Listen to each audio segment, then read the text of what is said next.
수험생 여러분 안녕하십니까? 산업위생관리기사, 산업기사 실기예상문제 4회 주항목으로 작업환경관리 서술형 해설을 시작하겠습니다. 1번 문제입니다. 고농도 분진이 발생하는 작업장, 그러니까 먼지가 많이 발생되는 작업장에 대한 환경관리 대책 4가지를 적으시오. 이런 문제입니다. 먼지가 많이 발생되는 작업장은 일단 작업 공정을 습식화 시켜 가지고 먼지가 공기 중으로 비산되지 않도록 하는 것이 굉장히 중요합니다. 그래서 연속적인 살수, 물을 뿌려 가지고 최대 75%까지 분진이 비산을 감소시키게 됩니다. 살수 작업을 하면 요거는 그냥 덧붙여서 설명하는 것이고, 대책은 작업 공정이 습식하고요.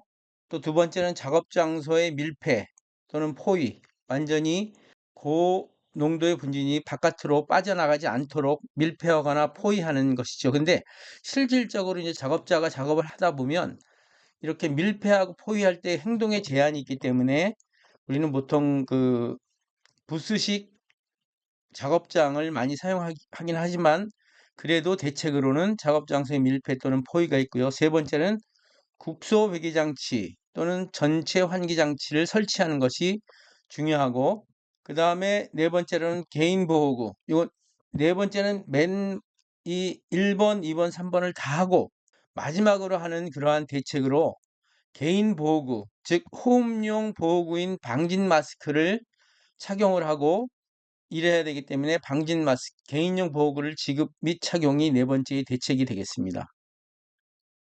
2번 문제입니다. 입자상 물질을 채취하는데 사용되는 직경 분립 충돌기. 이걸 이제 영어로는 캐스케이드 임팩터 또는 앤더슨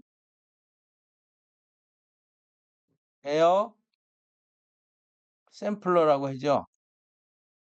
이건 뭐냐면 관성 충돌에 의해서 입자상 물질을 크기별로 구분해 가지고 측정하는 그러한 채취기입니다. 그거의 장점과 단점을 각각 2가지씩 기술하라 그랬습니다. 일단 이 직경 분립 충돌기는 장점은 입자의 질량 크기 분포를 알 수 있습니다. 또 두 번째로는 호흡기의 부분별로 침착된 입자의 크기 자료를 추정할 수 있어요. 왜 그러냐면 저번에도 입자상 물질 할 때 설명해 드렸지만 우리 인체의 호흡기를 통해서 요 폐로 공기가 들어오게 되는데 그 속에 있는 입자상 물질의 크기를 알 수 있는데, 보통 우리가 이제 호흡할 수 있는 이 후두부까지 호흡할 수 있는 입자상 물질을 흡입성 입자상 물질이라고 하죠. 흡입성 IPM이라고 하고요. 그죠? 그 다음에 거기서부터 이제 폐 기관지를 통해서 폐 바로 전까지를 우리는 흉곽성 TPM이라고 하고, 폐 깊숙이 들어온 입자상 물질을 RPM이라고 하죠. 그러한 호흡기의 부분별로 침착된 입자 크기의 자료를 추정할 수 있는 장점이 있고요. 방금 얘기했듯이 흡입성, IPM, 흉곽성, TPM, 호흡성 입자의 크기별 분포와 농도를 갖다가 계산하고 측정할 수 있다. 이러한 장점이 있습니다. 이 3가지 중에 2가지를 쓰시면 되고, 단점으로는 시료를 채취할 때 준비 기간이 굉장히 오래 걸리고요.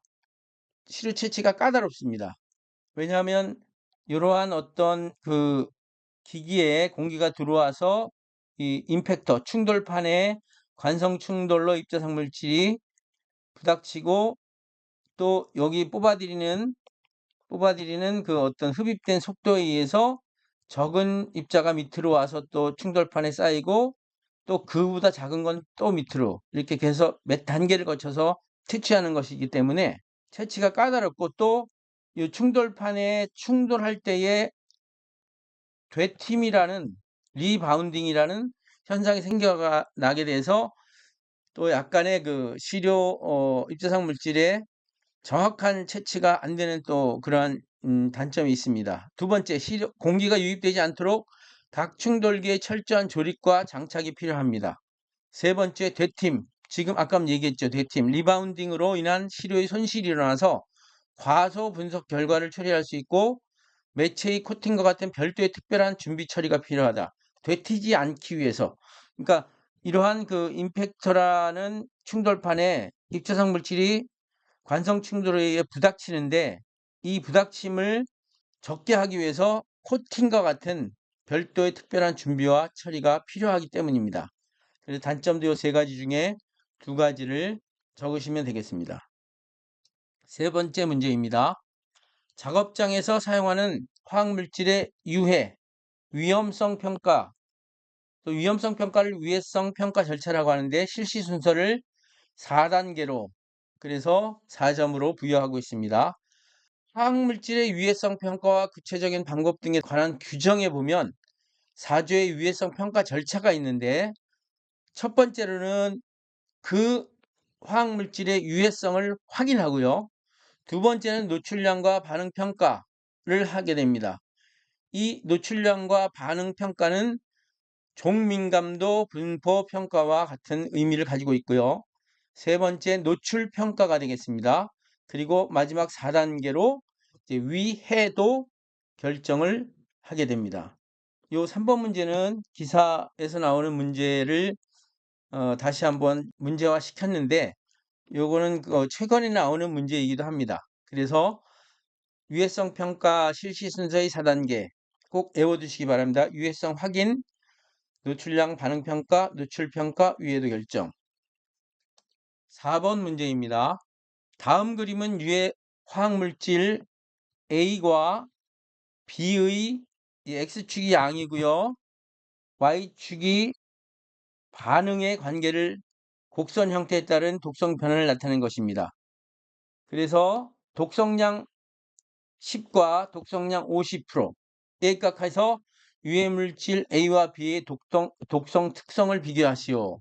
이제 여러분들이 그림을 잘 보시면 맨 먼저 그 독성 반응을 보기 위해서 TD 독성량 50%를 살펴보겠습니다.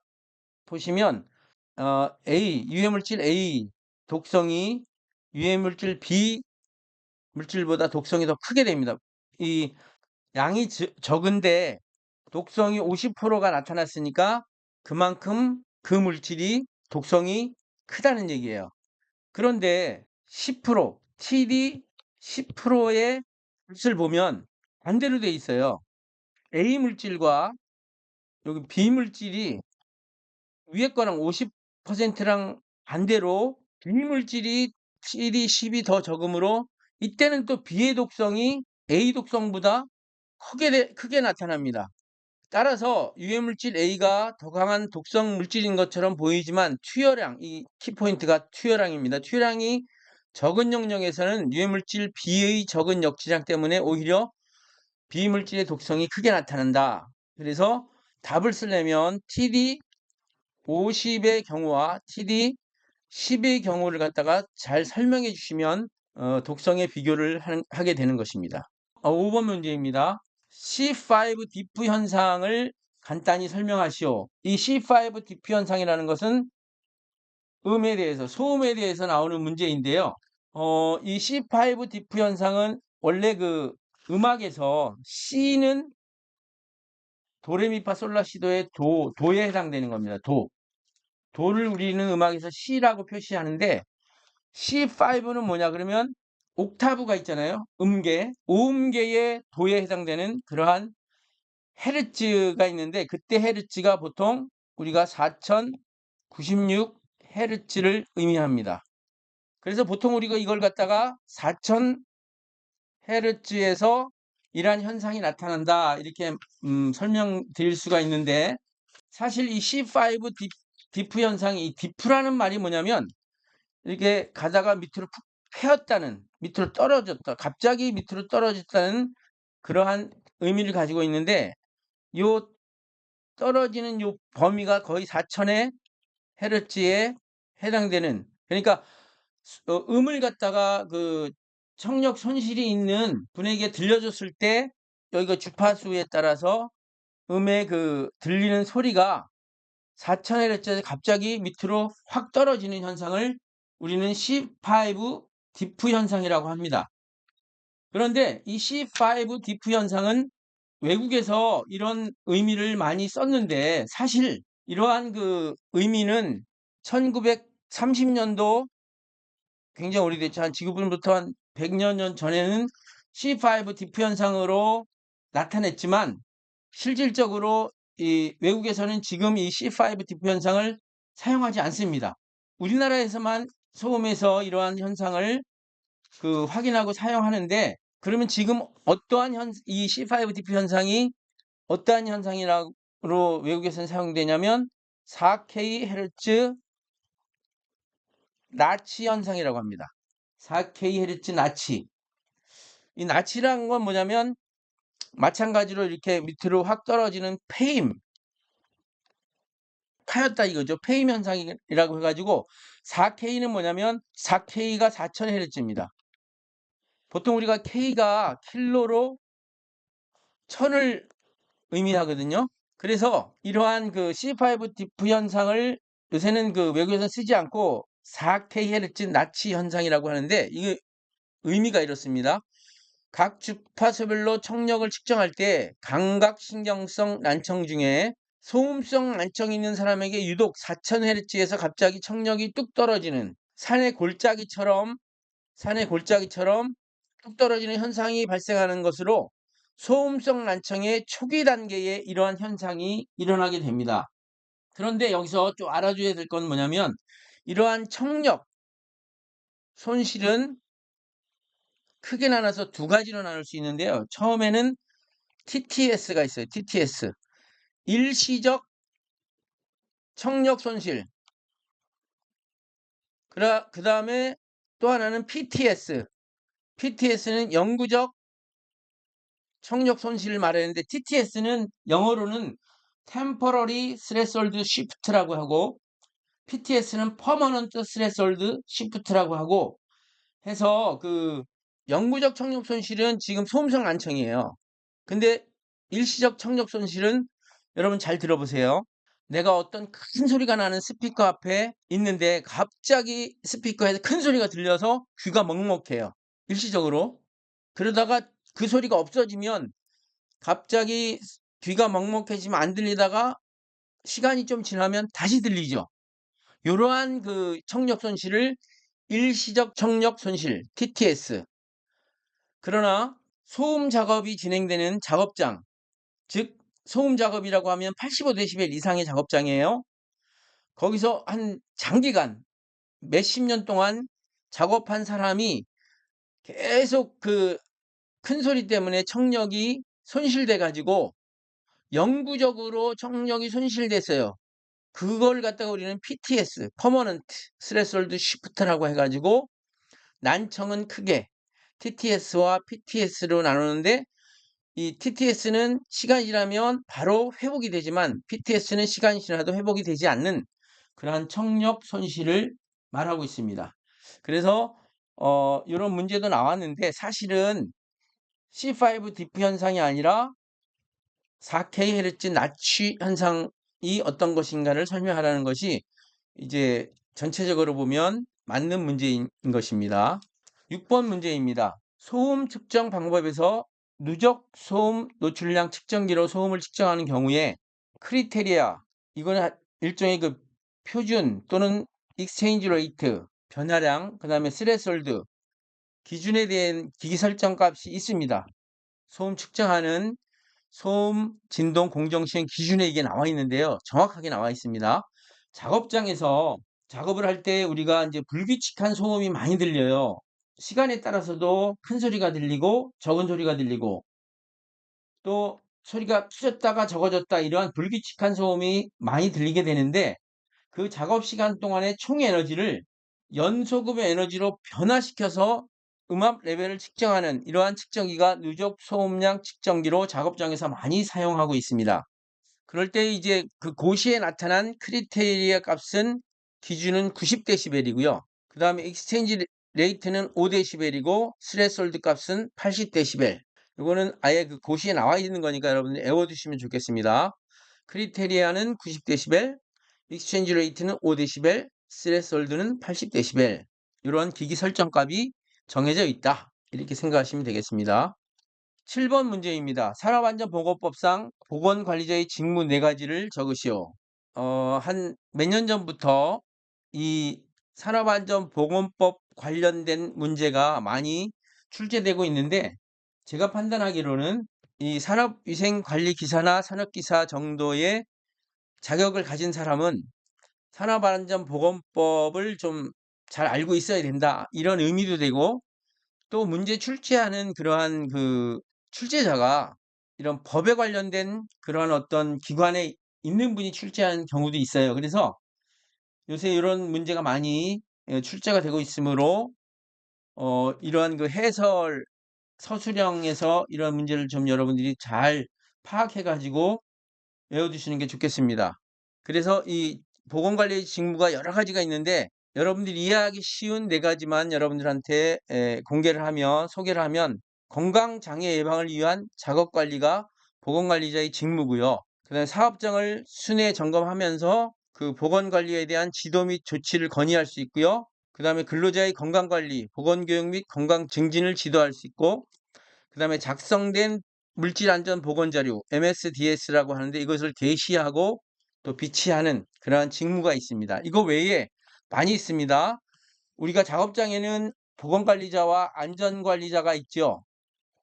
보건관리자와 안전관리자가 있는데, 안전관리자의 직무와 보건관리자의 직무에 공통된 직무가 많이 있어요. 그걸 제외하고 보건관리자만 해당되는 그러한 직무 4가지를 여기다 소개시켰습니다. 확실히 좀 파악하시고 알아주시기 바랍니다. 8번 문제입니다. 산소 부채. 여기서 이제 부채라고 하면 돈 꿔가지고 가지고 있는 빚을 의미합니다. 영어로는 debt라고 하는데, 산소 부채에 대해 설명하고 근육에 공급되는 에너지원 2개를 적으시오. 이 말은 뭐냐면, 우리가 이제 작업을 하거나 아니면 운동을 하면 사실 이 산소 부채라는 말은 육상선수, 이런 운동선수를 갖다가 연구하는 곳에서 나온 말입니다. 그거랑 마찬가지로 작업이 끝난 후 남아있는 젖산, 우리가 작업을 해가 되면 우리 근육에 젖산이 생성이 돼서 근육의 피로감을 느끼게 되거든요. 근데 이 젖산을 제거하기 위해서 산소가 필요하게 됩니다. 왜냐하면 근육의 젖산은 산소에 의해서 또 분해가 되기 때문에. 근데 이때 동원되는 산소 소비량을 산소 부채, 옥시전 데트라고 해요. 쉽게 설명할게요. 어떤 사람이 100m 달리기를 시작합니다. 처음에. 그래서 쭉 달립니다. 근데 이 사람이 숨 쉬는 양이 정해져 있어요. 그렇잖아요. 우리가 한번 숨 쉴 때마다 몇 리터의 산소를 공기를 흡입해서 그쪽에 산소가 얼마큼 있냐. 그래서 그 산소가 우리 대사기관에 작용해 가지고 에너지를 갖다가 발생하게 되는데, 사람의 그 산소 소비량은 정해져 있지만 100m를 달리면 죽기 살기로 달리잖아요. 그러면 달리는 그 운동량에 비해서 산소가 부족하게 돼요. 그럼 어떻게 돼요? 100m 다 달리고 그 달린 사람은 어떻게 돼요? 가쁜 숨을 몰아쉬죠. 가쁜 숨을 몰아쉰다는 자체는 뭐냐면, 움직이지 않는데도 공기 중에 많은 산소를 흡입하기 위해서 가쁜 숨을 몰아쉬게 됩니다. 그래서 달릴 때에 필요했던 산소를 이제 갚아나가는, 산소에 대한 빚을 갚아나가는 그러한 의미로 생각하시면 됩니다. 그래서 그러한 산소 부채의 의미가 1번에 적혀 있고요. 2번은 근육 운동에 필요한 에너지원이, 근육 운동은 크게 나눠서 혐기성 대사가 있고요. 혐기성은 뭐냐면 이 산소가 필요 없는, 공기가 필요 없는 대사고, 호기성 대사는 이 호자가 뭐냐면 좋을 호자예요. 공기를 필요로 해서 하는 대사고, 혐기성은 싫어할 혐자예요. 그래서 혐기성 대사를 먼저 보면 근육 내에 존재하는 ATP, 우리나라 말로 하면 아데노신 3인산과 CP, 크레아틴 인산, 그 우리나라 명칭으로도 좀 알아주면 좋겠고, 그러면 글리코겐, 포도당, 이런 것들이 혐기성 대사를 하는데 필요한 에너지의 원입니다. 그 다음 호기성 대사는 음식물로 섭취된 포도당과 단백질, 지방. 이건 여러분들이 많이 배웠죠. 보통 탄수화물, 단백질, 지방 해가지고 뭐 1g이 9kcal, 요 4kcal, 4kcal 그런 식품에서 좀 배웠을 거예요. 그러한 것처럼 근육 운동에 필요한 에너지원은 혐기성 대사와 호기성 대사가 있는데, 호기성 대사는 음식물로 섭취된 포도당과 단백질, 지방, 에너지원이 있고, 혐기성 대사는 ATP, CP, 글리코겐, 포도당 이런 것들이 있다. 이런 것을 여러분들이 알아주시면 되겠습니다. 9번 문제입니다. 산업안전보건 기준에 관한 규칙에 보면 거기에 밀폐공간 작업으로 인한 건강장애의 예방 이런 게 있는데, 여기서 나오는 적정공기라는 말이 나옵니다. 밀폐공간에서 발생할 수 있는 게 뭐냐면 산소 결핍이죠. 밀폐공간은 산소 결핍 장소예요. 산소 결핍이라고 하면 우리가 공기 중에 산소는 몇 프로 있죠? 21%가 있는데, 이게 다운돼서 18% 미만이면 산소 결핍 장소예요. 18%도 알아주시고, 그런데 그 밀폐공간 작업으로 인한 건강장애 예방에 적정공기 정의라는 게 있습니다. 거기에서 산소 농도가 얼마큼 돼야 된다. 그 다음에 CO2, 탄산가스의 농도가 얼마큼 돼야 된다. 일산화탄소, COE 농도가 얼마큼 돼야 된다. 그 다음 황화수소의 농도가 얼마큼 돼야 된다. 이렇게 네 가지 물질에 대한, 기체상 물질에 대한 농도를 기술하고 있습니다.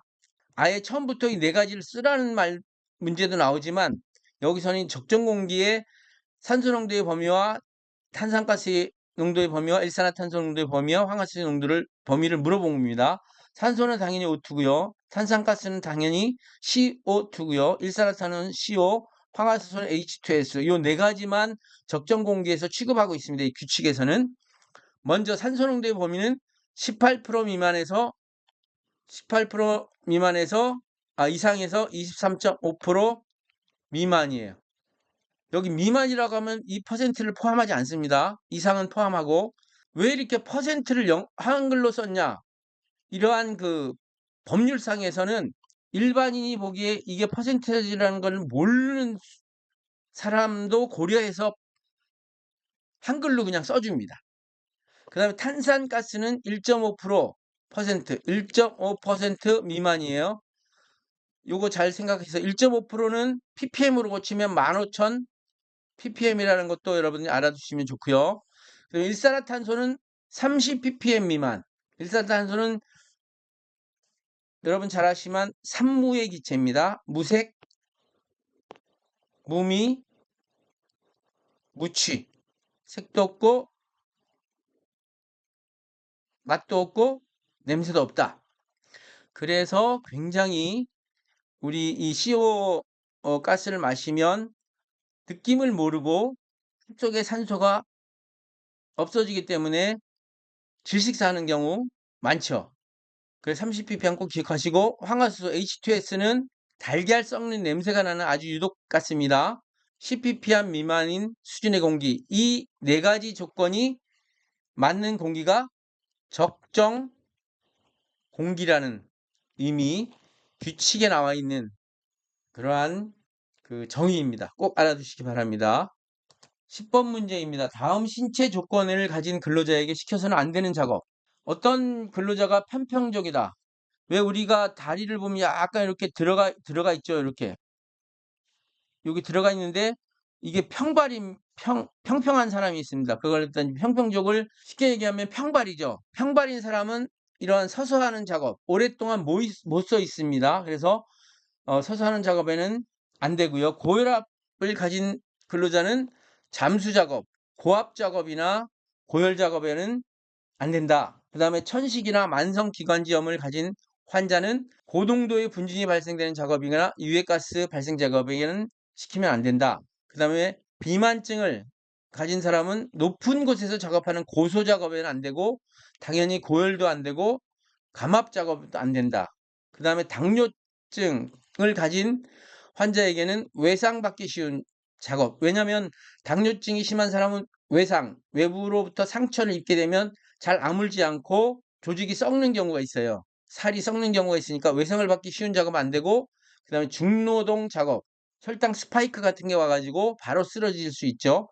그 다음에 간 기능 장애를 가진 근로자에게는 화학물질 취급 작업, 화학물질 주로 유기용지인데, 유기용지의 증기를 많이 마시면 우리 간에 굉장히 좋지 않은 영향을 미치기 때문에 강기능 장애는 화학물질 취급 작업. 그래서 요 6가지에 대한 신체 조건을 가진 근로자는 이러한 작업을 시키면 안 된다 하는 것도 여러분 알아두시는 게 좋습니다. 작업 환경 관리 그 11번째 문제는 보통 우리가 이제 서술형과 계산형을 하는데 작업 환경 관리에 그 계산형이 그렇게 많지는 않아요, 문제가. 그래서 서술형 문제가 작업 환경 측정 및 평가보다 조금 많습니다. 11번 문제입니다. 다음은 생물학적 노출 지표를 나타내는 표이다. 이거는 뭐냐면 작업자에게서 그 특정한 물질이 발생되는 작업장에 여러 가지 그 호흡기로 인해서 우리 몸속에 노출된 그러한 유해 물질 있죠. 유해 물질을 얼마만큼 그 근로자에게 영향을 미쳤는가를 나타내기 위해서 생물학적 노출 지표를 갖다가 우리가 이제 파악하거든요. 그래서 이제 물질별로 아세톤 또는 카드뮴, 일산화탄소, 에틸벤젠, 크레뮴은 유가와 삼가가 있는데 삼가는 유가보다 훨씬 유해 그 독성이 적기 때문에 취급하지 않고 유가만 취급합니다. 그러면 그 작업자의 생물학적 검체 대상, 보통 생물학적 노출 지표를 갖다가 확인할 때 소변하고 그다음에 혈액하고 그다음에 혹이라고 해가지고 날숨입니다. 날숨. 숨 뱉는 숨. 우리가 이제 호흡기라고 하죠. 보통 호흡기는 호기와 흡기가 따로 있다. 호기는 날숨이고 흡기는 들어마시는 들숨이에요. 그런데 들숨은 바깥에 있는 공기를 들어마시는 거니까 상관없고 우리 몸속에 다 대사가 돼가지고 나가는 숨, 날숨을 갖다가 우리가 그런 검체 대상으로 삼고 있습니다. 그럴 경우에 기역, 니은, 디귿, 리을, 미음, 비읍에 들어가는 용어를 갖다 쓰라 그러는데 아세톤은 소변을 갖다가 받아와 가지고 그 속에 아세톤이 있느냐 없느냐를 갖다가 측정하는데 시료 채취 시간은 작업 종료 시 하는 거고 카드뮴은 피 속, 혈액 속에 물질을 갖다가 그 속에 카드뮴이 있느냐 없느냐 그게 이제 중요한 거고 시료 채취 시간은 아무 때나 해도 괜찮아요. 중요하지 않고 일산화탄소는 그 호기, 날숨을 갖다가 검체 대상으로 하고 그 속에 일산화탄소가 몇 ppm 있느냐 이걸 파악하면 되고 시료 채취 시간은 이것도 작업 종료 시를 갖다가 따지고 있고 에틸벤젠은 이것도 검체 대상이 소변 그 다음에 이거 중요합니다. 결정인자는 그 소변 속에 에틸벤젠을 보는 게 아니라 만델릭산을 갖다가 존재하는지 안 하는지를 만델릭산이 만약에 소변 속에 있다 그러면 이 사람은 에틸벤젠에 노출이 되는 사람이다. 이렇게 이제 판단하는 겁니다. 채취 시간은 작업 종료 시고 카드뮴은 소변, 금속 물질은 거의 다 이렇게 자기 자체의 물질을 갖다가 결정 인자로 보고 있습니다. 그리고 이 카드뮴은 좀 특이합니다. 주말 작업 종료 시 시료를 채취해 가지고 소변을 채취해 가지고 그 속에 카드뮴 유가가 있는지 없는지를 갖다 파악하는 것입니다. 이것도 이제 기역부터 리을까지 6개니까 6점을 부여했습니다. 12번 문제입니다. 우리나라 산업안전보건법에 정의하는 TLV, STL, Threshold Limit Value Short Time Exposure Limiter라고 해가지고 단시간 노출 기준이죠. 여기에 들어갈 숫자, 단시간 노출 기준 STL이란 몇 분간의 시간 가중 평균 노출값으로서 노출 농도가 시간 가중 평균 노출 기준을 초과하고 단시간 노출 기준 이하인 경우에 일의 노출 시간이 몇 분 미만이어야 되고 이러한 상태가 일일 몇 회 이하로 발생하여며 각 노출 시간의 간격이 몇 분 이상이어야 한다. 그래서 여기에 이제 기역리은 디귿에 들어가는 숫자를 적으라 그랬습니다. 이건 산업안전보건법에서 정의하는 단시간 노출 기준의 정의인데 보통 단시간 노출 기준은 TLV는요. TWA와 STEL과 C 세 가지가 있는 걸 아시죠? TWA는 시간 가중 평균 노출 기준이라 가지고 8시간을 갖다 기준으로 하고요. STL은 15분간을 갖다가 기준으로 합니다. 요거는 한시라도 있어서는 안 돼. 몇 초라도 발생하면 안 되는 그러한 최고치라고 하는데 보통 우리나라의 그 유해물질의 노출 기준은 요 두 가지밖에 없습니다. 미국에는 요 최고치 또는 최상치 이런 갈 때 사용하는데 우리나라는 TWA와 STL 두 가지밖에 사용하지 않고요. 법에 그렇게 또 나와 있고 그래서 15분간 시간 가중 평균 노출값으로서 노출 농도가 시간 가중 평균 TWA를 초과하고 이 말 중요합니다. 단시간 노출 기준이 이하인 경우에 1회 노출 지속 시간이 당연히 이건 15분 미만이어야 되고 이러한 상태가 1일 4번 이하로 발생되어야지 됩니다. 그리고 각 노출 기간의 시간 간격은 60분, 1시간을 텀을 두고 또 측정을 해서 나타낸 값이어야 된다 하는 게 단시간 노출 기준의 정의입니다. 약간 까다로울 수 있지만 이 수치를 여러분들이 잘 파악해 두셔가지고 외워두시기 바랍니다. 13번 문제입니다.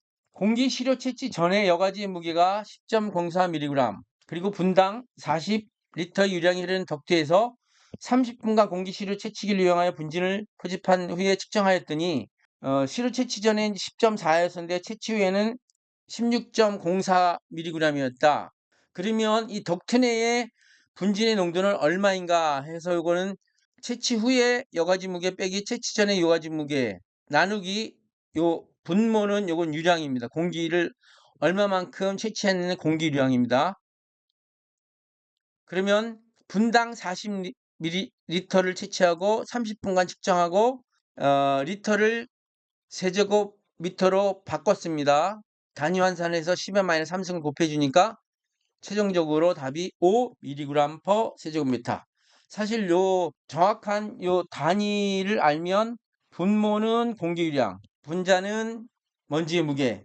요것만 여러분이 아시면 금방 문제를 풀 수 있는 문제입니다.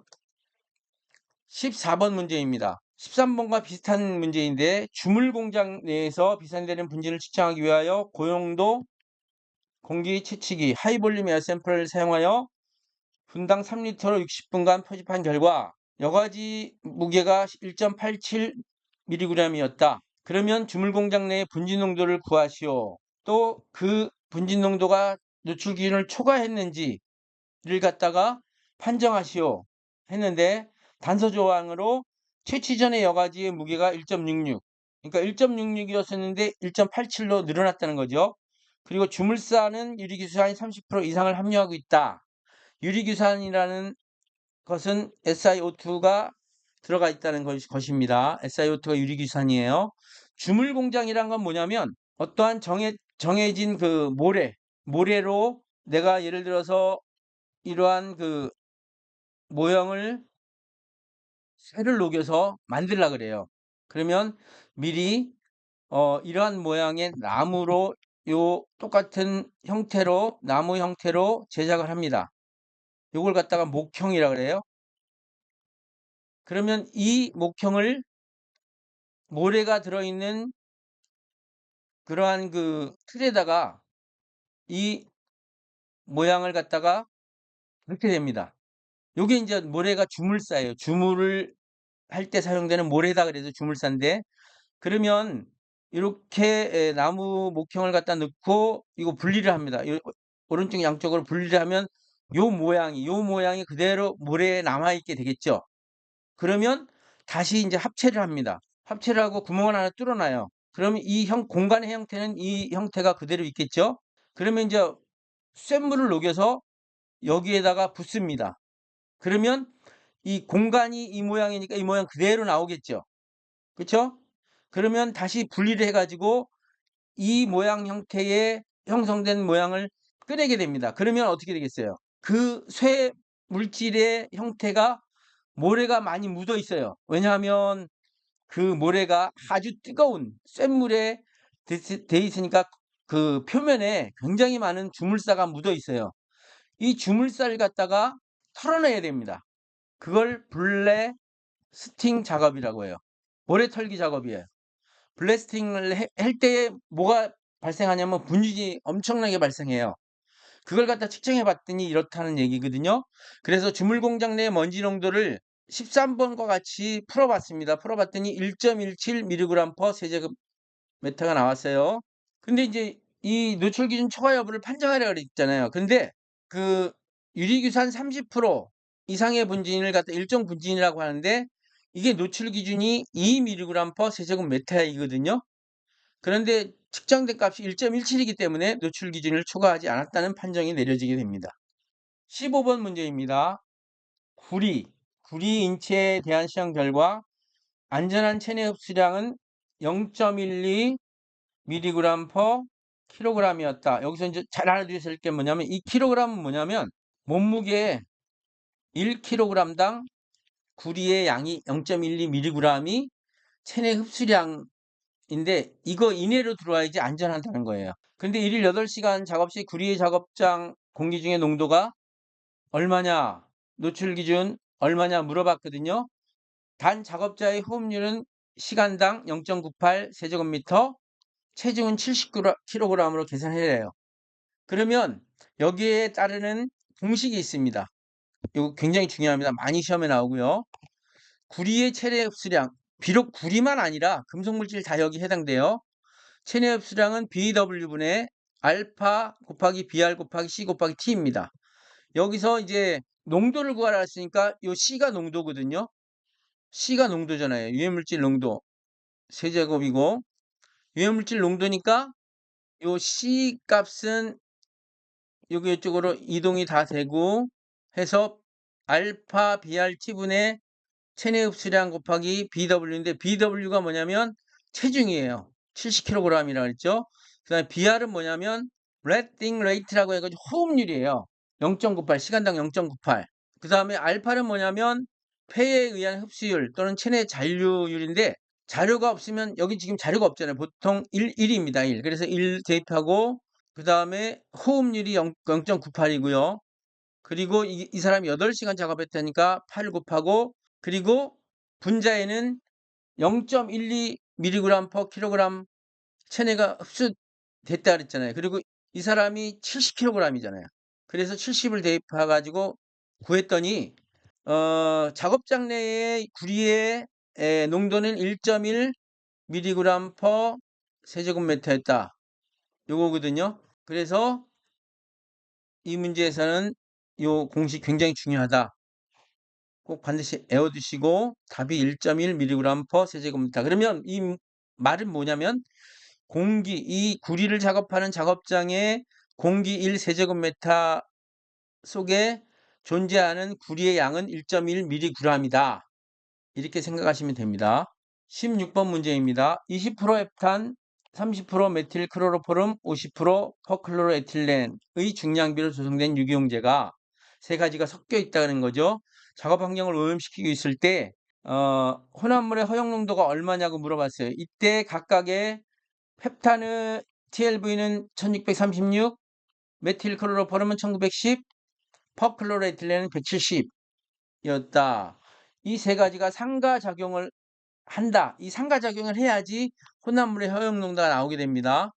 혼합물의 허용 농도를 계산하면 A 물질의 TLV분의 그 비율, B 물질의 노출 기준분의 그 비율, 그 물질이 차지하는 혼합물에 차지하는 비율, 그 다음에 이제 뭐 여러 개가 있으면 여러 개 그 물질의 노출 기준분의 비율 해가지고 하는데 여기서 보면 세 가지 물질이죠.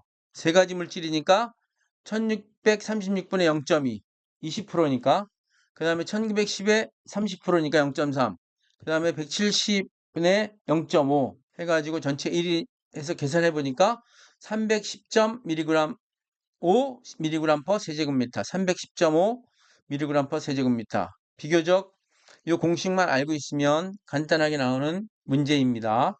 17번 문제입니다. 어떤 근로자가 청력도를 검사를 했는데 이때 청력 손실이 500Hz에서 10dB 정도가 안 들리고 1000Hz에서 12dB 안 들리고 2000Hz에서 14dB이 안 들리고 4000Hz에 20dB이 안 들렸어요. 여기서 보듯이 4000Hz에 가장 많은 그 데시벨이 안 들리죠. 데시벨만큼 안 들리잖아요. 그렇죠? 그래서 이제 그 청력이 손실되면 4000Hz에서 가장 많이 청력 손실이 일어난다.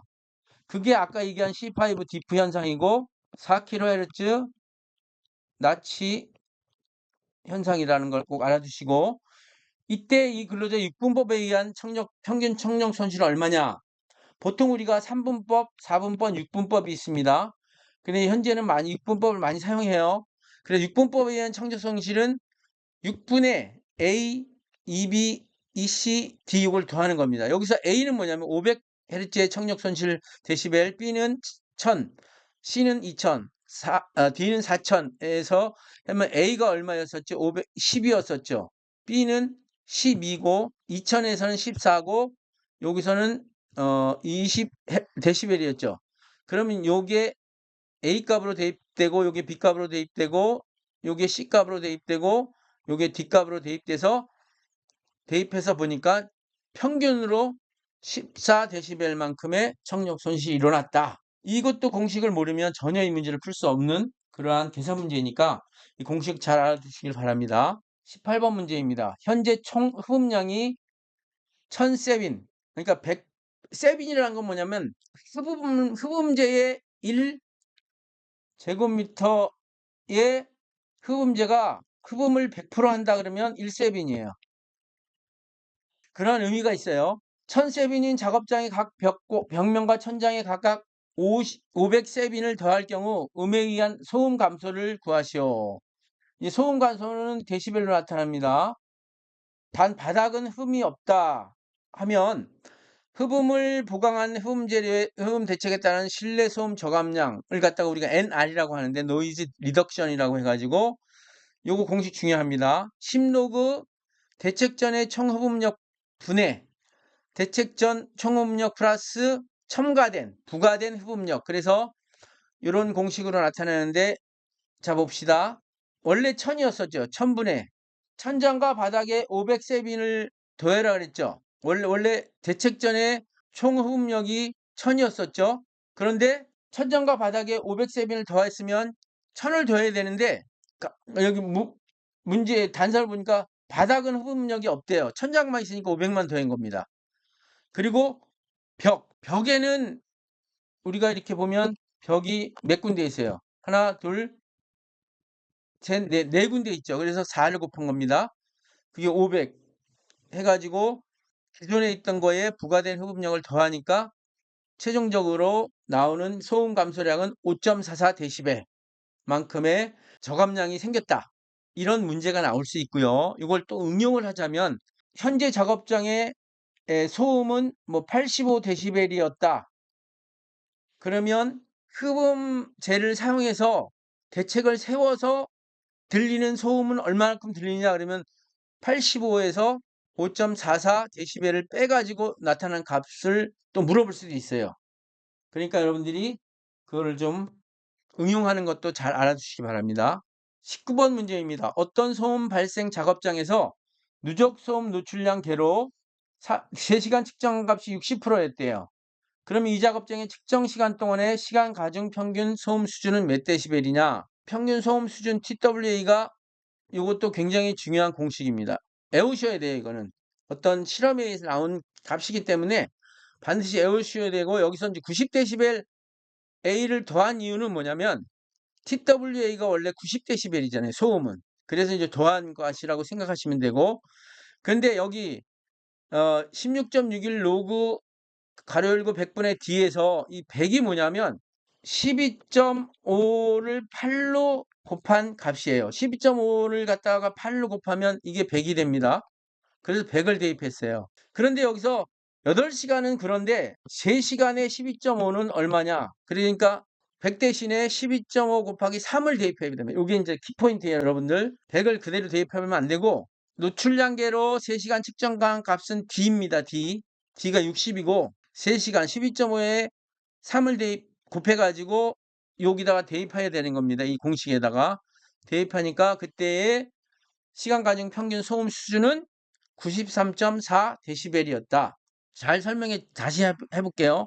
보통 8시간은 우리가 소음의 TWA는 90데시벨이잖아요. 그죠?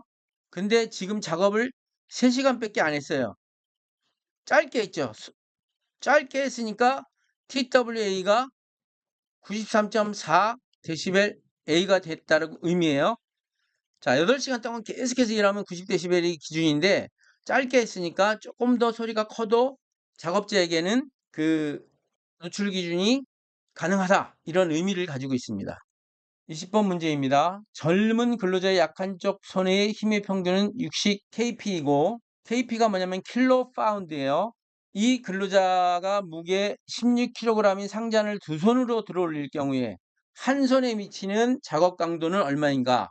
단 1kg 파운드의 질량 1kg을 중력의 크기로 당기는 힘을 말한다. 이렇게 냈는데 해설해 보시면 무게가 16kg인 상자를 두 손으로 들어올리게 됐다고 지금 문제에서 나와 있죠. 근데 그러면 그 사람의 한 손에 미치는 힘은 8kg 파운드예요. 그래서 작업 강도 요 공식도 굉장히 중요합니다. 퍼센트 ms 작업 강도는 작업 시 요구되는 힘 RF 나누기 근로자가 가지고 있는 최대 힘 ms 곱하기 100이에요. 그러니까 약한 쪽에 평균 60kg 그리고 16kg에 양쪽이 16kg이니까 한쪽이 8. 그래서 60분의 8 곱하기 100이니까 이때의 이 근로자의 한 손에 미치는 자극 강도는 13.33% ms다. 이렇게 계산됩니다. 자, 이렇게 해서 작업 환경 관리에 대한 4회 실기 예상 문제 해설을 모두 마치겠습니다. 감사합니다.